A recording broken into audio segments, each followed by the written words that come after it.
அஸ்தமனத்தில் கல்லணை திறப்பது மரபை மீறிய செயல் என முதலமைச்சர் மீது பி.ஆர். பாண்டியன் விமர்சனம் செய்துள்ளார். மயிலாடுதுறை மாவட்டம் சீர்காழி அருகே கொள்ளிடத்தில் தமிழக காவிரி விவசாயிகள் சங்கத்தின் பொதுச் செயலாளர் பி.ஆர். பாண்டியன் செய்தியாளர்களிடம் கூறுகையில், தமிழக முதலமைச்சர் கல்லணையில் தண்ணீரை திறந்து வைப்பது வரவேற்கத்தக்கது. ஆனால் பாரம்பரிய மரபை மீறிய சூரிய அஸ்தமனத்திற்கு பிறகு கல்லணை திறப்பது விவசாயிகள் மனதை பாதிக்கிறது. விவசாயம் செழிப்பதற்கான பல்வேறு பூஜைகள் நடத்தப்பட்டு சூரிய உதய நேரத்தில் திறப்பதுதான் பாரம்பரியமாக பின்பற்றி வருகிறது. மரபுகள் மாற்றப்படுவதை ஏற்க இயலாது. கொள்ளிடத்தில் வெள்ள மணலில் கதவணை அமைத்து கடல் நீர் உட்புகுவதை தடுக்க வேண்டும் என நீண்ட நாட்களாக போராடி வருகிறோம். இதுவரையிலும் அதற்கான நிதி ஒதுக்கீடு செய்யப்படாமல் கிடப்பில் உள்ளது. அதை உடனே நிறைவேற்ற வேண்டும். ஆதனூர் கதவணை அமைக்கப்பட்டு 5 ஆண்டுகள் நிறைவடைய போகிறது. அதன் அருகிலேயே மயிலாடுதுறை மாவட்ட விவசாயிகள் பாசனம் பெறும் தெற்கு ராஜன் வாய்க்கால் குறுக்கே ஏற்பட்ட தடைகள் நீக்கப்படாததால் 4 ஆண்டு காலமாக பாசனம் பெற முடியாமல் பாதிக்கப்பட்டுள்ளனர். கதவணைக்கு கையகப்படுத்த நிலங்களுக்கான உரிய இழப்பீடு தொகை வழங்கவில்லை என நீதிமன்றத்தில் வழக்கு தொடர்ந்து அதற்கான தொகையும் விடுவிக்கப்பட்டது.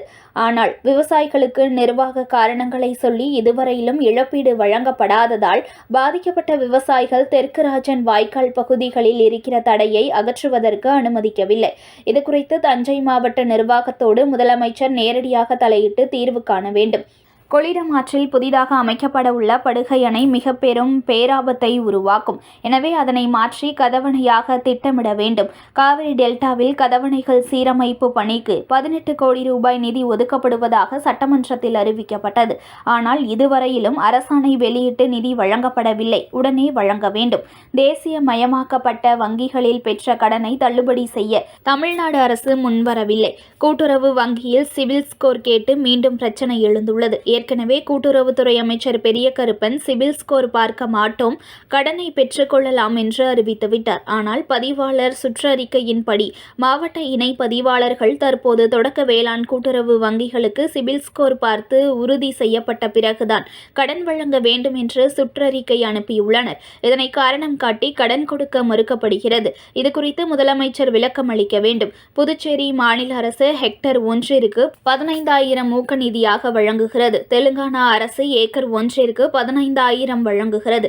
தமிழக அரசும் ஏக்கர் ஒன்றிற்கு 15,000 ரூபாய் வழங்க வேண்டும் என்று வலியுறுத்தி வருகிறோம். ஏற்க மறுக்கிறது.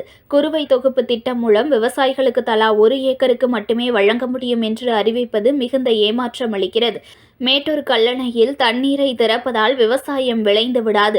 உற்பத்தியில் பங்கேற்பதற்கான திட்டங்களை அறிவிக்க வேண்டும். அது முழுமையாக விவசாயிகளை சென்று சேரும் வகையில் செயல்படுத்த வேண்டும் என பி.ஆர். பாண்டியன் தெரிவித்தார். நமது அண்டை மாநிலமாக இருக்கிற புதுச்சேரியில் கூட விவசாயிகளுக்கு ஒரு ஏக்கருக்கு ஒரு ஹெக்டேருக்கு 15,000 ரூபாய் ஊக்க நிதியாக முழு மானியத்தில் ஆண்டுதோறும் வழங்குகிறார்கள். தெலுங்கானா மாநிலத்தில் ஒரு ஏக்கருக்கு 15,000 ரூபாய் சாகுபடியை துவங்குவதற்கு ஊக்க நிதியாக முழு மானியத்தில் வழங்குகிறார்கள். தமிழ்நாடு அரசு வழங்க மறுக்கிறது. குறுவை தொகுப்பு திட்டம் என்று அறிவிப்பு செய்கிறார்கள். ஆனால் ஒரு விவசாயிக்கு 1 ஏக்கர் என்கிற ரேஷன் கடைபிடிக்கப்படுகிறது. இவ்வாறாக விவசாயிகளுக்கான திட்டங்கள் ஒட்டுமொத்தமாக கைவிடப்பட்டுள்ளது. கடல் முகத்வார நதிகளை சீரமைப்பதற்கான 2வது கட்ட ஆசிய வளர்ச்சி வங்கி நிதியை இதுவரையிலும் பெறவில்லை.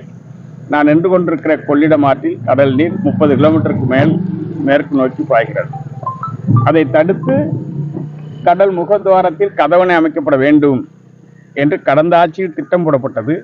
இதுவரையிலும் திமுக அரசு அதை நிறைவேற்றவில்லை. பச்சைப்பயிர் கொள்முதல் செய்த விவசாயிகளுக்கு இதுவரைக்கும் அதற்கான தொகையை வழங்க மறுத்திருக்கிறார். மயிலாடுதுறை மாவட்டம், நாகப்பட்டினம் மாவட்டம், கடலூர் மாவட்டங்களில் பயிரை கொள்முதல் செய்துவிட்டார்கள். ஆனால் அந்த விற்பனை செய்த விவசாயிகளுக்கு இதுவரைக்கும் அந்த தொகை வழங்கப்படவில்லை. இதுபோல காப்பீடு செய்த விவசாயிகளுக்கு இழப்பீடு பெற முடியாத நிலையில் மிகப்பெரிய துன்பத்திற்கு தள்ளப்பட்டிருக்கிறார்கள். எனவே தமிழ்நாடு முதலமைச்சர் தண்ணியை திறந்து விட்டதால் சாகுபடி துவங்கிவிடாது.